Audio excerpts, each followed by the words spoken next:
সবাইকে আমন্ত্রণ জানাচ্ছি একুশে টেলিভিশনের নিয়মিত স্বাস্থ্য বিষয়ক সাপ্তাহিক আয়োজন এসপি হসপিটাল নিবেদিত স্বাস্থ্য কথা অনুষ্ঠানে। প্রিয় দর্শক, আপনাদের সাথে আছি আমি ডাক্তার অর্থি জোকরিফ। একজন ব্যক্তি জীবনে কখনো ঘাড় কিংবা কোমর ব্যথায় ভোগেননি, এমন ব্যক্তি খুঁজে পাওয়াই দায়। তবে কখনো কখনো চলতে চলতে এই ব্যথাগুলো আমাদের দৈনন্দিন জীবনযাত্রার অংশ হয়ে যায় এবং দেখা যায় আমরা খুব সাধারণভাবে এগুলোকে সাধারণ জটিলতা ভেবে এড়িয়ে চলে যাই কিংবা অবজ্ঞা করি কিংবা অবহেলা করি। কখন এই জটিলতাগুলোকে আসলে গুরুত্ব দেওয়া প্রয়োজন? অনেক ক্ষেত্রে দেখা যায় আমরা ব্যথানাশক ওষুধ খেয়ে এই ব্যথাগুলোকে উপশম করতে থাকি এবং একটি নির্দিষ্ট সময় পরে চিকিৎসকের কাছে গেলে চিকিৎসক পরামর্শ দিয়ে থাকেন যে অপারেশনে এখন শেষ ভরসা। প্রিয় দর্শক, সেই সময়টিতে দেখা যায় আমরা বেশিরভাগ ক্ষেত্রে চিকিৎসক বদলাতে থাকি অথবা উন্নত চিকিৎসার জন্য পাড়ি দেই দেশের বাহিরে। আপনাদের প্রত্যেকের জন্য আমাদের আজকের আয়োজন। আজ আমরা কথা বলবো কিভাবে অপারেশনবিহীনভাবে হাঁটু, কোমর কিংবা ঘাড় ব্যথার সর্বাধুনিক চিকিৎসা করা সম্ভব।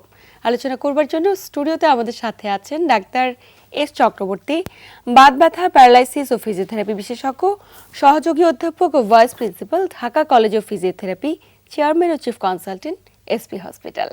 দর্শক, আজকের আলোচনার বিষয়ে যে কোনো তথ্য কিংবা পরামর্শের জন্য চাইলেই ফোন দিতে পারেন টেলিভিশন স্ক্রলে দেখানো নাম্বারে। আমরা চেষ্টা করব আমাদের আজকের বিশেষ অতিথি দ্বারা আপনার এই বিষয়টি নিয়ে আলোচনা করবার। স্যার, স্বাগত আমাদের আজকের আয়োজনে। জি, ধন্যবাদ আপনাকে। খুব প্রাসঙ্গিক একটি বিষয় নিয়ে আলোচনা শুরু করছি। প্রায় প্রত্যেকটি ঘরে ঘরে কোনো না কোনো ব্যক্তি হাঁটু ব্যথা, কোমর ব্যথা কিংবা ঘাড় ব্যথায় ভুগছে। একটু আসি আজকে হাঁটু ব্যথা থেকে। মানে এই যে এত এত ব্যক্তি হাঁটু ব্যথায় আক্রান্ত, দেখা যায় মসজিদগুলোতে চেয়ারের সংখ্যা বেড়ে গেছে।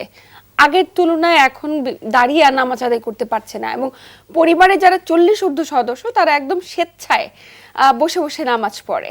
এই চিত্রটি আসলে কি কারণে হচ্ছে? এটা আসলে খুবই একটা কি বলবো যে আজ থেকে 20 বছর আগেও কিন্তু এই সমস্যাটা ছিল না। তখন কিন্তু চেয়ারে নামাজ, আমরা ছোটবেলায় কিন্তু চেয়ারে নামাজ পড়তে দেখি নাই কখনো কাউকে, কিন্তু এখন একটা ট্রেন্ড চালু হয়ে আছে যে একটু কিছু হলে চেয়ারে বসার চেষ্টা করে। আসলে কি, একটু ব্যথা হলে সে চেয়ারে বসে নামাজ পড়ছে এবং এই চেয়ার নামাজ তাকে আরও ক্ষতি করে দিচ্ছে। দিন দিন দিন দিন সে কী হচ্ছে, ডিসএবিলিটি বেড়ে যাচ্ছে, যে কারণে দিন দিন চেয়ার বেড়ে যাচ্ছে, চেয়ার কিন্তু কমছে না। এমন হতো যে আপনি চেয়ারে বসে নামাজ পড়লে হাঁটু ভালো হয়ে যেত, তা কিন্তু না, ভালো কিন্তু হচ্ছে না, আস্তে আস্তে আরও খারাপ হয়ে যাচ্ছে। কিন্তু রিসার্চে দেখা গেছে কি যে যদি জায়নামাজে নামাজ পড়ে ব্যথা থাকলে কষ্ট করেও যদি সে নামাজ পড়তে পারে তাহলে তার ডিসএবিলিটি আসছে না। সো যদি কষ্ট করে জায়নামাজে নামাজ পড়ে তাহলে ডিসএবিলিটি হবে না। বাট আপনি আরামের জন্যে চেয়ারে নামাজ পড়লেন, আসলেই কি আপনি আরাম পাচ্ছেন? না, আপনি আস্তে আস্তে আস্তে সর্বনাশের দিকে চলে যাচ্ছেন এবং একজনের দেখা দেখি 10 জন নষ্ট হচ্ছে। আমার কাছে অনেক রুগী আসছে যে হুইল চেয়ারে নিয়ে আসছে, ওয়াইফকে নিয়ে আসছে, হাজব্যান্ড হুইল চেয়ারে ঠেলে। তখন আমি জিজ্ঞাসা করলাম, আপনি নামাজ পড়েন কীভাবে? চেয়ারে। কতদিন? 7 বছর, 5 বছর। তাহলে আপনি তো নিজেকে ক্ষতি করে ফেলছেন। আপনি 5-7 বছর চেয়ারে নামাজ পড়ে বলে, হ্যাঁ স্যার, আগে তো হাঁটাচলা করতে পারতাম, কষ্ট করে নামাজও পড়তে পারতাম, বাট এই চেয়ারে বসার পরে আস্তে আস্তে আস্তে আমি এখন অচল হয়ে গেছি, এখন হাতও অবশ হয়ে যাচ্ছে। তো চেয়ারে বসে নামাজ পড়তে হবে, তার ঘাড় থেকে তার হাত অবশ হয়ে যাচ্ছে, পা দুটা প্যারালাইসিসের মতো হয়ে যাচ্ছে, হাঁটু ব্লক হয়ে যাচ্ছে, হাঁটা চলা বন্ধ হয়ে গেছে। তো এটা করাটা ঠিক হয়নি। তখন তার হাজব্যান্ড বলে, স্যার আমিও তো সর্বনাশ শুরু করছি। কী হয়েছে? বলে, ওনার দেখা দেখে আমি আগেই তো চেয়ারে শুরু করে দিয়েছি। মানে তার কিন্তু সমস্যা নাই। সে চিন্তা করছে কি যে আমার ওই ব্যথা হওয়ার পর যখন চেয়ারে বসলো তাহলে মনে আমি আগে থেকেই বসে আমি ভালো। এই যে সে মিস একটা ইনফরমেশন পেলো, উনি চেয়ারে বসে পড়ছে, ওনার পরবর্তী জেনারেশন কী করবে? তার নাতি ছেলে, তার ছেলে মেয়ে, তারা কি করে? তারা চিন্তা করে আম্মা যখন চেয়ারে বসে নামাজ, আব্বাও পড়ে, আমরা কেন পড়বো না? এই যে আস্তে আস্তে রাইট, এবং আস্তে আস্তে আস্তে কি হবে, আস্তে আস্তে কিন্তু এটার জন্য একটা সমাজে একটা মারাত্মক ধর্মীয় দৃষ্টিকোণ থেকে একটা মারাত্মক নেগেটিভ ইফেক্ট পড়ছে। সো আসলে আমি সবসময় টিভিতে বলি যে যাদের কষ্ট হচ্ছে নামাজ পড়তে, যায় নামাজে, তারা কষ্ট করে নামাজ পড়ুন। এবার রিসার্চে বলছে কষ্ট করে নামাজ পড়লে আস্তে আস্তে আস্তে আস্তে এমনি ভালো হয়ে যাবে। কারণ কি, এই যে নামাজের মধ্যে যে এক্সারসাইজটা হয়ে যাচ্ছে, এটা ওয়ান কাইন্ড অফ ফিজিওথেরাপি হয়ে যাচ্ছে। সো আমাদের কাছে যখন রোগী আসছে তখন আমি কিন্তু ওই এক্সারসাইজ দিয়েই তাকে ভালো করছি। নামাজের মধ্যে যে কটা এক্সারসাইজ আছে সেই কটা দিয়েই ভালো করছি এবং পরবর্তীতে সেটা দিয়েই ভালো রাখছি। তাহলে আপনি কেন পারবেন না? এবং আমার অনেক রুগী ইনফরমেশন আমার কাছে আছে, সৌদি আরবে অনেক রুগী আছে যারা বলছে আমাকে 6 মাস 1 বছর পর ফোন দিয়ে আমাকে তারা ধন্যবাদ জানায়। আমি কেন ধন্যবাদ জানাচ্ছেন? বলে, স্যার আমি আপনার কাছে না এসেও আমি রুগী আছি আপনার। আমি কীভাবে? বলে, স্যার আপনার টিভি প্রোগ্রাম দেখে আমার কষ্ট হতো হাঁটু ব্যথায়, অনেকে বলছিল চেয়ারে নামাজ পড়তে, তো চেয়ারে নামাজ পড়তে যে এমনকি আমার চাকরি চলে যায়। পরবর্তীতে আমি আপনার কথা শুনে আমি কিন্তু স্যার কষ্ট করে নামাজ পড়তে পড়তে আমি এখন সুস্থ, আমি এখন স্বাভাবিক নামাজ পড়তে পারি, ব্যথাগুলো অনেক মাত্রায় ভালো কমে লেগেছে গিয়েছে এবং সুস্থ, সে স্বাভাবিক নামাজ পড়তে পারছে এবং মনের চাকরি অজান্তেই করতে তিনি পারছে। কিন্তু এক্সারসাইজ করছেন, রাইট। বুঝে উঠতে পারছেন। একজন দর্শক অপেক্ষায় রয়েছে। কে আছেন দর্শক? আপনার নাম বলে প্রশ্ন করুন। আমার নাম হলো মোহাম্মদ বাতেন আলী। আমার আমার বয়স হচ্ছে 43 বছর আর আমার ওজন 56 কেজি। জি, বলুন কি সমস্যা, সমস্যা আমরা বলুন। শুনছি। আমার সমস্যা, আমার এই কোমর ব্যথা 4-5 বছর ধরে, কিন্তু আমি ডেভেলপার 24 খাই। আচ্ছা, খাইলে ব্যথাটা কমে যায়। এইভাবে আমি কাজকর্ম করি আরকি। কোনো ডক্টর দেখিয়েছেন? জি, ডাক্তার আমি যখন দেখাইছিলাম, একবার আমার পেটের সমস্যা হয়েছিল 2018 সালে। হুম, পেটের সমস্যা থেকেই আমার বিষ ব্যথা শুরু হয়। আচ্ছা আচ্ছা পরে আচ্ছা। আমি কুর্মিটোলা হাসপাতালে একজন বিসিএস ডাক্তার দেখাইছিলাম। পরে ওই ডেভেলপার 24 আমার লেখা দেয়, আর কিছু ক্যালসিয়াম গুলো আমি খাই, ডেভেলপার 24ও খাই। জি কিছু ব্যথার ওষুধ, গুরুত্বপূর্ণ ব্যথার ওষুধ লেখা দিয়েছিল, এগুলো আমি খাইছিলাম, ভালোই ছিল। জি। কিন্তু এখন আমার মাঝে মাঝে ব্যথাটা উঠে, আমি ডেভেলপার 24 খাই, আবার কমে যায়। কিন্তু আমার এটা তো নির্মূল হয়ে যাচ্ছে না জি, সঠিকভাবে একদম। ধন্যবাদ আমার উত্তর দেখেন। দেখুন আসলে এরকম অনেকে আছে, ব্যথা হলো ব্যথা ওষুধ খেলে ভালো হয়ে গেল, আবার কিছুদিন পর আবার হচ্ছে, এবার আস্তে আস্তে আস্তে আস্তে সে খারাপের দিকে চলে যাবে, কারণ ব্যথা ওষুধ কিন্তু আস্তে আস্তে নেশা তৈরি করবে। ব্যথাটা কেন হচ্ছে উনি সেটা জানে না, ওইটা জানতে হবে। এটা আসলে ওনার উইকনেস হতে পারে, ডিসপলাপস হতে পারে, অন্য কোনো কারণ হতে পারে। কী কারণে হচ্ছে উনি নিজেও জানেন, আমিও কিন্তু এখন জানি না, কারণ ওনাকে দেখতে হবে, না দেখলে বলার কোনো সুযোগ নেই। তো এটা যেটা আমরা বলি যে পেইন হলে আপনি পেইন কিলার খেতে পারেন 1 দিন 2 দিন, বাট পেইনটা কেন হচ্ছে সেটা আইডেন্টিফাই করে দেন আপনার সঠিক চিকিৎসা করতে হবে। যদি এটা মেকানিক্যাল সমস্যা তাহলে ফিজিওথেরাপিতেই ভালো হয়ে যাবে। যদি প্যাথোলজি সমস্যা থাকে তাহলে প্যাথোলজি কারেকশন করে দেন ফিজিওথেরাপি করতে হবে। তাহলে ব্যথার রোগীদের জন্য ফিজিওথেরাপিটা কিন্তু বাধ্যতামূলক, সেটা আপনি মেকানিক্যাল হোক আর প্যাথোলজিক্যাল হোক, বাট আপনাকে জেনে করতে হবে। না জেনে যদি প্যাথোলজির ক্ষেত্রে আপনি ফিজিওথেরাপি সরাসরি শুরু করে দেন, প্যাথোলজি কারেকশন না করে, তাহলে রোগী আরও ক্ষতিগ্রস্ত হবে। সো আমি বলবো অবশ্যই দর্শক, আপনি একজন ফিজিওথেরাপি বিশেষজ্ঞের কাছে গিয়ে আপনি ফিজিওথেরাপি শিখে নেন, কয়েকটা এক্সারসাইজ শিখে দিয়ে এটা করলে আপনি সুস্থ হয়ে যাবেন। এই যে মাঝে মাঝে পেন কিলার খাওয়া থেকে আপনি বন্ধ থাকবেন। ধন্যবাদ আপনাকে। নিশ্চয়ই। একটু ভিন্ন প্রসঙ্গে যাই। আমরা তো সবসময় ঘাড় ব্যথা, হাঁটু ব্যথা, কোমর ব্যথা নিয়ে আলোচনা করি, কিন্তু দেখা যায় আমাদের সমাজে অনেক স্ট্রোকের রোগী রয়েছে। স্ট্রোক করেছে, কিন্তু স্ট্রোক পরবর্তী সময়ে দেখা যায় বিছানা থেকে উঠতে পারছে না, একদম পাশ ফিরতে পারছে না, প্যারালাইসিস হয়ে একদম পড়ে আছে। অনেকের শরীরে ঘা হয়ে গিয়েছে এবং একটা সময় পরে হাতগুলো বাঁকা হয়ে যায়, আর মুভ করতে পারে না। এই যে জীবদ্দশা, এই অবস্থা, আসলে আপনার পরামর্শ কি থাকবে, কি করণীয়? দেখেন, স্ট্রোক করলে নিয়ম হলে অনেকে বলে ফিজিওথেরাপিটা কবে শুরু করব, কেউ বলে 3 সপ্তাহ পর, কেউ বলে 3 মাস পর, কেউ বলে 2 মাস পর। না, আসলে কি ফিজিওথেরাপিটা এমন একটা ট্রিটমেন্ট, স্ট্রোকের কারণে যে প্যারালাইসিসটা হচ্ছে এটা ট্রিটমেন্ট ডে 1 থেকে শুরু করতে হবে। যেদিন স্ট্রোক করবেন তখন থেকে কিন্তু ফিজিওথেরাপিটা শুরু হবে মেডিসিনের পাশাপাশি। আচ্ছা। মেডিসিনটা কি করবে, যে কারণে স্ট্রোকটা করলো সেই কারণটাকে আবার প্রিভেনশন করবে, বন্ধ করবে। নাম্বার 2, সেটাকে কারেকশন করবে। বাট সাথে সাথে ফিজিওথেরাপি আর প্যারালাইসিসটাকে কারেকশন করবে। তো দেখা যাচ্ছে কি, রিসার্চে বলছে কি, যে স্ট্রোক করলে প্রথম 4 থেকে 12 উইক, সর্বোচ্চ 4 সপ্তাহের মধ্যে ম্যাক্সিমাম রোগী ভালো হয়ে যাচ্ছে। মাত্র 4 সপ্তাহ, মানে ডে 1 থেকে শুরু করে মাত্র 28 দিন। এরপরে যদি আরও খারাপ থাকে সেই ক্ষেত্রে 6 সপ্তাহ লাগতে পারে, সর্বোচ্চ বেশি খারাপ থাকলে 3 মাস লাগতে পারে। 3 মাসের মধ্যে প্রত্যেকটা স্ট্রোকের রোগী কিন্তু বেঁচে থাকলে তারা হাঁটতে পারবে। তাহলে যদি আপনি প্রথমে 4 সপ্তাহ মিস করে ফেলেন, তাহলে এই 4 সপ্তাহ মিস করার কারণে যে পরিমাণে ক্ষতি হচ্ছে সেটাকে কারেকশন করতে আরও 3 মাস 6 মাস লেগে যাবে। আচ্ছা, যে আচ্ছা। কারণে দেখা যাচ্ছে রোগীরা স্ট্রোক করার পর 1 বছর 2 বছর 3 বছর তারা হাঁটতেও পারে না, বসতেও পারে না, কারণ ওই যে প্রথম থেকে আপনি মিস করে ফেললেন। যেমন একটা বাচ্চা জন্মের পরে আমরা জানি 3 থেকে 4 বছরের মধ্যে তাকে আমরা প্লেতে দিতে পারি, স্কুলে দেওয়ার জন্য। 4 বছরের মধ্যে আপনি স্কুলে দিতে পারেন। সেই বাচ্চাটাকে যদি আপনি 8 বছর বয়সে 4 বছরের স্কুলে দেন, তাহলে সেই বাচ্চাটা কি হবে? সে পড়াশোনা তো দুর্বল হবেই হবে, তার ব্রেনটা এমনভাবে টাইট হয়ে যাবে, সে কিন্তু আর কখনোই এই বাচ্চাদের সাথেও সে পারবে না। ফলে কি হবে, সারাটা লাইফ তার ধ্বংস হয়ে যাবে। ঠিক তাই স্ট্রোকের রোগী যদি আপনি ডে 1 থেকে ফিজিওথেরাপি শুরু করতে না পারেন, যদি 1 মাস 1.5 মাস দেরি করে ফেলেন, তাহলে আপনি পিছায় যাবেন বছরের পর বছর। তো যে কারণে আমরা বলি স্ট্রোক করার সঙ্গে সঙ্গে অ্যাকুইট স্ট্রোক হসপিটালে অবশ্যই ভালো ফিজিওথেরাপি চিকিৎসক দরকার আছে, কারণ ডে 1 থেকে ফিজিওথেরাপি শুরু করতে হবে, এটা রিসার্চের কথা। আচ্ছা। ডে 1 থেকেই শুরু করতে হবে, তাকে 1 মাস অপেক্ষা করা যাবে না। 1 মাস অপেক্ষা করলে কি হবে, তার শোল্ডার জয়েন্ট ছুটে যেতে পারে, টোন বেড়ে যেতে পারে, স্পাস্টিক হয়ে যেতে পারে, ঘা হতে পারে, অনেক কিছু হতে পারে। যে কারণে একজন ফিজিওথেরাপি বিশেষজ্ঞ জানে এই পেশেন্টটাকে ডে 1 থেকে কিভাবে তাকে এডুকেশন দিয়ে তাকে সুস্থ করতে হবে। মানে যখন ডে 1 থেকে শুরু করলো, রিকভারি হতে কতদিন সময় লাগে আমরা জানবো একজন দর্শক অপেক্ষায়। কে আছেন দর্শক, আপনার নাম বলে প্রশ্ন করুন। দর্শক হ্যালো, নিশ্চয়ই শুনছেন আমাদের। জি, আমি কুষ্টিয়ার খোকসা থেকে বলছিলাম। আমার নাম মোহাম্মদ সেলিম খান। জি, সেলিম খান। জি জি, আমার আজকে 2 মাস মতো হচ্ছে হাঁটুর গিরেতে হঠাৎ করে ব্যথা। আচ্ছা, তো এটা হচ্ছে কি, আমি ঢাকাতে নিউরো সায়েন্স প্লাস অর্থোপেডিক্সে আমি 2 জায়গা থেকেই দেখাইছি, কিন্তু আমার এই হাঁটুর ব্যথা হঠাৎ করে হাঁটুতে ফুলে যায় জি এবং ওর ভিতরে কেমন যেন মনে হয় কি, একটু ওই যে গিরার যে মালয়টা ওইটা একটু লড়ে, মনে হয় কি কেমন যেন এমন হয়, মাঝে সাঝে ফুলে যায়, একটু একটু হাঁটাহাঁটি বেশি করলে ফুলে যায়। আমি এটা একটু পরামর্শ চাচ্ছিলাম যে আমি কি করতে পারি। আমি জি। এখন ওষুধ কেবলমাত্র ওষুধ খেয়েই বসলাম। বুঝতে পারছি, ধন্যবাদ আপনাকে। জি, দেখেন আপনি আমাদের সাথেই থাকুন, আমরা আলোচনা করছি। স্যার, এই উত্তরটা আমরা নেব, আমরা আরো জানবো স্ট্রোক পরবর্তী যে কতদিন পর্যন্ত ফিজিওথেরাপি নেওয়া প্রয়োজন, অনেক কিছু জানার আছে, তবে সময় আছে একটি ছোট্ট বিরতি নেবার। প্রিয় দর্শক, এসপি হসপিটাল নিবেদিত স্বাস্থ্য কথা অনুষ্ঠান থেকে নিচ্ছি ছোট্ট একটি বিরতি, সাথেই থাকুন।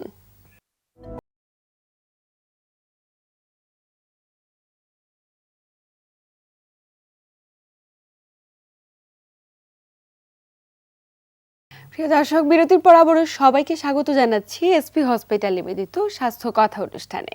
আপনাদের সাথে আছি আমি ডাক্তার অর্থি জোকরেফ এবং আমার সাথে আছেন ডাক্তার এস চক্রবর্তী।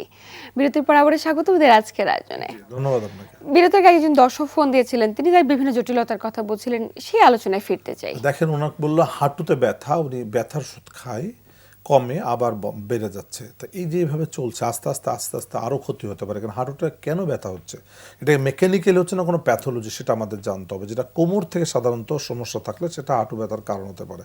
পায়ের যদি জোর কমে যায়, কোমরে যদি কোনো কিছু সমস্যা থাকে, তাহলে পায়ের শক্তি কমে যাবে, সেখান থেকে তা হাঁটু ব্যথা হতে পারে। তো হাঁটু ব্যথাকে ট্রিটমেন্ট করার জন্য 99% ক্ষেত্রে যেটা ফিজিওথেরাপি মাস্ট। যদি কোনো প্যাথোলজি থাকে সেক্ষেত্রেও ফিজিওথেরাপি যেমন প্রয়োজন, মেকানিক্যাল সমস্যা হলে সেক্ষেত্রেও ফিজিওথেরাপি প্রয়োজন। আপনি অস্টিওআর্থ্রাইটিস বলেন, যে কোনো কারণে হাঁটুতে যাই হোক ফিজিওথেরাপি লাগবে। সো এখানে ফিজিওথেরাপিটা ফার্স্ট চয়েস অফ ট্রিটমেন্ট আমাকে বলতে হবে। দর্শক, আমি আপনার সাজেস্ট করবো অবশ্যই একজন ফিজিওথেরাপি বিশেষজ্ঞ দেখে ফিজিওথেরাপি চিকিৎসা করুন। ফিজিওথেরাপি চিকিৎসা করলে হাঁটু ব্যথা ইনশাআল্লাহ ভালো হয়ে যাবে। ধন্যবাদ আপনাকে। যে প্রশ্ন রেখে বিরতিতে গিয়েছিলাম যে স্ট্রোক হয়েছে, স্ট্রোক পরবর্তী সময় আপনি বলছিলেন ডে 1 থেকে আসলে ফিজিওথেরাপি শুরু করা প্রয়োজন। কতদিন আসলে ফিজিওথেরাপি নিলে ওই ব্যক্তিটি মোটামুটি ভালোভাবে লাইফ লিড করতে পারবে? দেখেন, যেমন আমরা একটা বাচ্চাকে জন্মের পরে বাচ্চাকে কিন্তু মা কিন্তু ট্রিটমেন্ট করে কীভাবে, বাচ্চা কিন্তু শুয়ে থাকে না, তাকে কিন্তু কী করছে, ট্রিটমেন্ট করছে। এটা কিন্তু এক ধরনের ট্রিটমেন্ট। কি, বাচ্চাকে প্রথমত হামাগুড়ি দেওয়া শেখাচ্ছে, ঘাড় শক্ত করা শেখাচ্ছে, বসা শেখাচ্ছে। তো একটা বাচ্চা যেমন জন্মের পর প্রথমে বসা শেখে, তারপর দাঁড়ানো শেখে, তারপর হাঁটা শেখে। যখন হাঁটা শিখে যায় তখন কিন্তু আর কিছু শেখানো লাগে না, তার একটা পার্ট কিন্তু কমপ্লিট হয়ে গেল। ঠিক তাই স্ট্রোক পেশেন্ট যখন স্ট্রোক করে তখন শুধু বিছনায় পড়ে থাকে, সে বসতেও পারে না। তার মানে কি, একটা ভূমিষ্ঠ শিশুর মতো। তখন তাকে প্রথমে আমাদের কাজ কি, বসা শেখানো। কিন্তু সবাইকে যে ব্যায়াম করাচ্ছে, ব্যায়াম না, তাকে প্রথমে হচ্ছে ট্রেনিং, ব্রেনকে শেখাতে হবে কীভাবে বসতে হয়। একটা বাচ্চা যেমন বসতে পারে না, তাকে যেমন শেখাতে হয়, ঠিক তাকে বসা শেখাতে হয়। এখানে একজন ফিজিওথেরাপি স্পেশালিস্টের কাজ একজন রুগী কীভাবে বসবে। প্রথমে বসা শিখতে ধরেন সাপোজ 2 সপ্তাহ বা 3 সপ্তাহ সময় লেগে গেল। বসা যখন শিখে যায় তারপর সে দাঁড়ানো শিখে যাবে। দাঁড়ানো শিখতে আরও 2 সপ্তাহ লাগতে পারে, 1 সপ্তাহ লাগতে পারে, যার যতটুকু ইনজুরি তার উপর ডিপেন্ড করবে কত দ্রুত সে করবে। দেন সে দাঁড়ানো শিখলো। যখনই একজন রোগী দাঁড়ানো শিখে যায় তারপর সে আস্তে আস্তে হাঁটাটা শিখে গেল। যখনই একজন রোগী 10 পা হাঁটতে পারে তখন সে 1000 পা হাঁটতে পারবে। তার মানে একটা স্ট্রোক পেশেন্টকে আমাদের লাস্ট চান্স হচ্ছে কি, হাঁটানো শেখাই দেওয়া। হাঁটানো শেখাই দেওয়া মানে বাবা মার কাজ শেষ, মানে একজন ফিজিওথেরাপি স্পেশালিস্টের কাজ শেষ। আর কেউ তার ফাংশনে। এবার রোগী নিজে হাঁটবে। যত সে হাঁটা চলা করবে, যত সে নিজের কাজ নিজে করবে, তত সে ভালো থাকবে। আর কখনো থেরাপি দেওয়ার দরকার হয় না। সো এই কারণে আমরা বলি ডে 1 থেকে শুরু করে 4 সপ্তাহ, 6 সপ্তাহ, সর্বোচ্চ 12 সপ্তাহ লাগতে পারে একজন স্ট্রোক পেশেন্টকে স্বাভাবিক জীবনে ফিরে আসতে। নিশ্চয়ই। একদম একটু ভিন্ন প্রসঙ্গে যেতে চাই। আমরা তো কোমর ব্যথা নিয়ে সবসময় আলোচনা করি, কিন্তু কোমর ব্যথা এমন অনেক রোগীরা রয়েছে যারা অপারেশন করেছে কিন্তু অপারেশনের পরে সঠিক সমাধান পায়নি, কিংবা আগের মতো হাঁটাচলা করতে পারছে না, তীব্র কোমর ব্যথা। এই সমস্ত ব্যক্তিদের উদ্দেশ্যে কি পরামর্শ থাকবে যে ফিজিওথেরাপির মাধ্যমে তাদের কোনো সমাধান রয়েছে কিনা? অবশ্যই, কারণ ফিজিওথেরাপি এমন একটা ট্রিটমেন্ট, যে কোনো পজিশনে কিন্তু ফিজিওথেরাপি সাকসেসফুল, সেটা পোস্ট অপারেটিভ হোক আর প্রি অপারেটিভ হোক। অপারেশন না করে কোমর ব্যথা রোগীরা যদি আসে তারা যেমন ভালো হবে, অপারেশন করার পরেও যদি আসে তারাও কিন্তু ভালো হবে, একদম 100% ভালো হবে। আমার কাছে প্রচুর রোগী আছে যারা অপারেশন করার পরে আরও খারাপ, স্বাভাবিক চলাফেরা করতে পারে না, তাদেরকে কিন্তু আমরা ট্রিটমেন্ট করে স্পেশালি সুস্থ করতে সক্ষম হচ্ছে। আমাদের হসপিটালে এখন অনেক রোগী ভর্তি আছে অপারেশন করার রোগী, যারা অপারেশন করে আসছে। সো আমরা বলি যে কোমর ব্যথা যদি পিএলআইডি হয় তাহলে অপারেশন কোনো প্রয়োজন নেই, কারণ পিএলআইডি 100% অপারেশন ছাড়া সুস্থ করা সম্ভব কনজারভেটিভ রিহ্যাবিলিটেশন ফিজিওথেরাপির মাধ্যমে। বাট যদি কেউ ভুল করে অপারেশন করে ফেলে, সে ভালো না হচ্ছে, তারও ভয় পাওয়ার কিছু নেই। তার জন্য কিন্তু এসপি হসপিটালে আমরা সঠিক সমাধান নিয়ে বসে আছি। একজন দর্শক অপেক্ষায় রয়েছে। কে আছেন দর্শক? আপনার নাম বলে প্রশ্ন করুন। হ্যালো দর্শক, নিশ্চয় শুনছেন আমাদের? জি জি, জি আসসালামু বলুন। আলাইকুম। ওয়ালাইকুম আসসালাম, আমরা শুনছি। বলুন কি সমস্যা, বয়স কত, নাম কি, কোথা থেকে বলছেন? রোগীর নাম আমার আম্মা, বয়সে জি জি বলুন বলুন। ওনার, জি আমি আগে বলি, আমার আম্মার বয়স 56 বছর। জি। নাম হচ্ছে মেহেরুন নাহার। সমস্যাটা সমস্যা বলুন, বলুন। সমস্যা বলুন। গাজীপুর থেকে বলছি। আমি স্যারের সাথে একটু কথা বলতে চাই। জি বলুন, আমরা শুনতে পাচ্ছি। স্যার, আমার সমস্যাটা হচ্ছে পুরা শরীরে ব্যথা স্যার। আচ্ছা আচ্ছা। ব্যথাটা হাতের দিক থেকে হাতে চাবাই কামড়ায়, ঠিক আছে, আবার আবার মাজা থেকে পায়ে আসে আচ্ছা এরকম। এবং এই ব্যথাটা আবার মাথায়ও করে, মাথা ব্যথাও করে। জি, কি চিকিৎসা তারপরে নিচ্ছেন? স্যার বলেন স্যার। কি চিকিৎসা নিচ্ছেন? স্যার, এই নিউরো মেডিসিনের অনেক ডাক্তার দেখাইলাম আমাদের গাজীপুরে, আচ্ছা ঠিক আচ্ছা। আছে। জি এখানে ওনারা ওই প্রেগাবালিন টাইপের ঔষধ, ব্যথার জি। ঔষধ এইগুলা দেয়। এইগুলা খাইতে খাইতে আমার এখন কিডনির প্রবলেম হয়ে গেছে, আচ্ছা, কিন্তু আচ্ছা, ব্যথা আচ্ছা। কমতেছে না স্যার। জি আমরা বুঝতে পেরেছি, আপনি শুনুন আমার কথা, উনি ভালো হয়ে যাবে, ওনারে টেনশন করার কিছু ওনারে নেই। উত্তরটি দেবো আমরা। আরো একজন দর্শক দীর্ঘ সময় ধরে অপেক্ষায়। কে আছেন দর্শক, আপনার নাম বলে প্রশ্ন করুন। হ্যালো, আসসালামু আলাইকুম। ওয়ালাইকুম আসসালাম, আমরা শুনছি আপনাকে, বলুন কি সমস্যা। আমি আমিন চৌধুরী ইমন বলছি, বন্দরনগরী, চট্টগ্রাম থেকে। জি জি। জি। আমি জানতে চাচ্ছিলাম আমাদের দেশে সাধারণত কোন বয়স থেকে এই ব্যথাগুলো হয়? আর আরেকটা কথা, আমার একজন আত্মীয় আছেন, উনি বয়স 50+, ভদ্র মহিলা, বাম হাত নাড়াতে কষ্ট হচ্ছে, বাম হাতে ব্যথা। তো এটা কি আসলে ফিজিওথেরাপি নিতে হবে কিনা? জি, আপনি ধন্যবাদ। সাথে থাকুন, আপনাকে ধন্যবাদ। দেখেন যে গাজীপুর থেকে যে ভদ্রলোক ফোন প্রি গাবা দিয়েছেন, খাচ্ছে দীর্ঘদিন ধরে, হ্যাঁ। কিডনিতে সমস্যা হয়ে গেছে জি তার রাইট। মার। আসলে কি দেখ, ওনার সরাসরি ব্যথা, বলে সর্বাঙ্গে ব্যথা, ওষুধ দেব কোথা। তো ওনার যেটা সর্বাঙ্গে ব্যথা, ওনার কিন্তু মেকানিক্যাল প্রবলেম হচ্ছে, সাথে সাথে প্যাথোলজি ডেভেলপ করছে। তেমন ওনার ঘাড়ের সমস্যা আছে, কোমরের সমস্যা আছে এবং উইকনেস, মাসেল দুর্বল। সো এটার একমাত্র সলিউশন হচ্ছে রিহ্যাবিলিটেশন, যেটা আমরা এসপি হসপিটালে করি। এটা কিন্তু বাসায় থেকে ট্রিটমেন্ট হবে না, এটা কোনো ওষুধও ভালো হবে না। পৃথিবীতে কোনো ওষুধ নেই ওনাকে সুস্থ করতে পারে, কিন্তু ওষুধ ছাড়া উনি ভালো হবে। ওনাকে মেনটেন করতে হবে, ওনার মাসেলকে স্ট্রং করতে হবে, ওনার ডিসপ্রলাপস থাকলে সেটাকে রিপেয়ার করতে হবে, ওনার মেডিসিন বন্ধ করে দিতে হবে। এই যে ওষুধ খাচ্ছে ওষুধ বন্ধ করে দেবে, তাহলে ওনার কিডনি আবার কিন্তু স্বাভাবিক হয়ে যেতে পারে। তো দর্শক, আমি আপনাকে সাজেস্ট করবো যে আপনার আম্মাকে অবশ্যই এসপি হসপিটালে এসে ভর্তি রাখতে হবে। 3 থেকে 4 সপ্তাহ যদি উনি ফিজিওথেরাপি চিকিৎসা করে, ইনশাআল্লাহ উনি ব্যথামুক্ত স্বাভাবিক জীবনযাপন করতে পারে, এমনকি নিচে বসে নামাজও পড়তে পারবে। ধন্যবাদ আপনাকে। এবং দ্বিতীয় প্রশ্ন যে ইমন সাহেব বললেন, ওনার আত্মীয়ার ওনার শোল্ডার জয়েন্ট মুভমেন্ট করতে পারে না, এটা ফিজিওথেরাপি একমাত্র সলিউশন। শোল্ডার জয়েন্ট মুভমেন্ট করতে পারে না মানে ফ্রোজেন শোল্ডার। ফ্রোজেন শোল্ডার হচ্ছে কেন? মেডিসিনের দোষে ফ্রোজেন শোল্ডার হচ্ছে। যাদের শোল্ডার জয়েন্টে ব্যথা হয় তারা যদি ব্যথার ওষুধ খায় তাহলে তাদের ফ্রোজেন শোল্ডার হবে। কারণ ফ্রোজেন শোল্ডার যখনই শোল্ডারে ব্যথা হবে মুভমেন্ট করতে হবে। সো মুভমেন্ট না করে ওষুধ খেলে বিপদে পড়বেন। আর মুভমেন্ট হচ্ছে একমাত্র সলিউশন, মুভমেন্ট মানে ফিজিওথেরাপি। সো অবশ্যই ফ্রোজেন শোল্ডার জন্য যত দ্রুত ফিজিওথেরাপি নেবে তত দ্রুত সে রোগমুক্ত হবে, সুস্থ থাকতে পারবে। আদারওয়াইজ প্রচণ্ড পেইনফুল, কারণ ফ্রোজেন শোল্ডার যত দিন যাবে ব্যথা তত তীব্র থেকে তীব্রতর হতে থাকে। এবং আমাদের দেশে অনেক নারীরাই রয়েছেন যারা হাত কোনোভাবে পিছনে নিতে পারে না, চুল চিরুনি করতে পারে না, পিছনে হাত দিয়ে কোনো কাজ করতে পারে না। এটাই ফ্রোজেন শোল্ডার, এবং জি, এখানে ফিজিওথেরাপিতে right, বড় right, ভূমিকা রয়েছে। এবং খুব মানে উনি যদি নিয়ম মেনে ফিজিওথেরাপি করে তাহলে অবশ্যই এই সমস্যার 100% সমাধান ভালো করা হয়েছে, সম্ভব। 100%। আর স্যার, অনেকেই রয়েছে ঘাড় ব্যথা, তীব্র ঘাড় শক্ত হয়ে যাচ্ছে এবং ঘাড় কোনোভাবে মুভ করতে পারছে না। এটা আসলে কি ধরনের জটিলতা, সমাধান কি? দেখেন, ঘাড় যদি আস্তে আস্তে শক্ত হয়ে যায়, যে ঘুরাইতে পারে না, তাহলে বুঝতে পারি এটাকে আমরা অ্যানকাইলোজিং স্পন্ডিলাইটিস বলছি। এটা একটা বাতের সমস্যা বলা হয়, সিভিয়ার বাত। এটা আসলে তেমন কোনো মেডিসিন নাই, এটা ট্রিটমেন্ট কিন্তু ফিজিওথেরাপি এবং যেটা নামাজ। আমার কাছে প্রচুর অ্যানকাইলোজিংয়ের রোগী আসছে যাদেরকে ট্রিটমেন্ট করে নামাজ দিয়ে দিয়েছি যে আপনি নামাজ পড়তে থাকেন ঠিক মতো। কারণ ফিজিওথেরাপি হচ্ছে তার ওষুধ। তাহলে 5 ওয়াক্ত ফিজিওথেরাপি না করে 5 ওয়াক্ত নামাজ পড়লে তার কিন্তু ফিজিওথেরাপি লাগছে না, অল্টারনেট কাজ হয়ে যাচ্ছে। সো সেই সব রোগী ভালো আছে। আমার এই হসপিটালে এখনও অ্যানকাইলোজিং রোগী ভর্তি আছে, একদম জয়েন্ট সব ব্লক করে আসছে। সেগুলো আমরা থেরাপির মাধ্যমে আস্তে আস্তে আস্তে আস্তে সেটাকে খুলছি, ফ্রোজেন হয়ে যায়, সেই ফ্রোজেনগুলো খুলে দেন তাকে আমরা নামাজ পড়ানো তার মানে এই শিখিয়ে দিচ্ছি। জায়গাটাতে অবশ্যই নামাজের বিকল্প নেই এবং পাশাপাশি ফিজিওথেরাপির গুরুত্বপূর্ণ রোল রয়েছে। একজন দর্শক অপেক্ষায়। কে আছেন দর্শক, আপনার নাম বলে প্রশ্ন করুন। আমার নাম আয়েশা আক্তার। জি আয়েশা আক্তার, আমরা শুনছি, কি সমস্যা বলুন, দ্রুত বলুন। আমার 38 বছর। জি। আমার এক সপ্তাহ হয়েছে আমি কোমরে একটু নাড়াচাড়া করতে যেয়ে ব্যথা পেয়েছিলাম। মানে খাট থেকে নামার সময় ব্যথা পেয়েছে। আমি এক সপ্তাহ যাবত অনেক ব্যথা। জি। কোনো চিকিৎসা নিয়েছেন? জি, আমি ওই মগবাজার অর্থোপেডিক ডাক্তার দেখাইছিলাম, হোলি ফ্যামিলি হাসপাতালে। জি। কি ট্রিটমেন্ট দিয়েছেন? উনি আমাদের ওষুধ দিতে, গ্যাস্ট্রিকের ওষুধ দিতে, আর 2টা ওষুধ দিছিল। আর বলতে মানে ব্যথার জন্য ডোজ দিতে, 2 বেলা ডোজ দিতে। আর রবিবারে পরীক্ষা করছি, যেগুলা এক্সরে করা হচ্ছে এগুলা রিপোর্ট রবিবারে দেখাবো আর কি। আচ্ছা আচ্ছা। এখন ব্যথার কি অবস্থা? এখন ব্যথা কেমন আছে? এখনো ব্যথা আছে। রাত সকালবেলা শোয়ার থেকে ওঠার সময় অনেক ব্যথা। জি ধন্যবাদ, জি, আমরা আপনি বুঝতে সাথেই পেরেছি। থাকুন, আরো একজন দর্শক সংযোগে। কে আছেন দর্শক, আপনি নাম বলে প্রশ্নটি করুন। হ্যালো, জি, আমরা শুনছি, বলুন কি সমস্যা, দ্রুত বলতে হবে, সমস্যাটা হ্যালো সালাম। ওয়ালাইকুম আসসালাম, শুনতে পাচ্ছি, বলুন। হ্যাঁ, আমার হলো পিএলডি সমস্যা, জি L5S1। জি আমি ফিজিওথেরাপি নিচ্ছি, মোটামুটি 19 দিন নেওয়া হয়েছে। তো আমার এই নিচে পায়ের মাংসপেশিটা চাপে ধরে আছে, আর পায়ের নিচে প্রসার প্রসার মতো হয়ে আছে। জি মানে ওটা বোঝা যায় না, স্বাভাবিক তাও দেখলে বোঝা যাবে না, কিন্তু হাঁটলে অনুভব হয়। জি সলিউশন কি? জি বুঝতে পারছি, জি, ধন্যবাদ। আরো দেখেন, একজন দর্শক সংযোগে কি আছেন দর্শক, আপনার নাম বলে প্রশ্ন করুন। আসসালামু আলাইকুম, আমি ওয়ালাইকুম মজিবাজার আসসালাম। থেকে বলছি। জি, আমরা শুনছি, বলুন, প্রশ্নটি করে ফেলুন, কি সমস্যা? আমার পিঠে সব হাড্ডি ক্ষয় হয়ে গেছে, হুম পিঠে মেরুদণ্ডে অনেক ডাক্তার দেখাইছি, অর্থোপেডিক দেখাইছি, কিন্তু ঔষধ হলে পিঠের ব্যথা কমে, ঔষধ বন্ধ হলে আবার চলে আসে। জি। আমার কি করা আছে? আমার জি। বয়স- জি, আপনার জন্য বুঝতে শুভকামনা, পারছি। আপনি সাথে থাকুন, আমরা বিষয়টি নিয়ে আলোচনা ধন্যবাদ। করছি। দেখেন, পরপর 3টে প্রশ্ন উত্তর হ্যাঁ, দেব, সময় প্রথম অনেক যে কম। আপা ফোন দিয়েছেন মগবাজার থেকে, ওনার ব্যথা পেয়েছেন, ওনার কিন্তু ডিসপোলাপস হচ্ছে, পিএলআইডি, এবং উনি যে পেন কিলার খাচ্ছে এতে ভালো হবে না কোনোদিনও। পেন কিলার সাময়িক কবে, আস্তে আস্তে আস্তে এটা খারাপ হয়ে যাবে। যে প্রথম আর বলি রোগের জন্য ফার্স্ট হচ্ছে ডায়াগনোসিস, রোগ অনুযায়ী ট্রিটমেন্ট। পিএলআইডি মানে রেস্ট অ্যান্ড ফিজিওথেরাপি।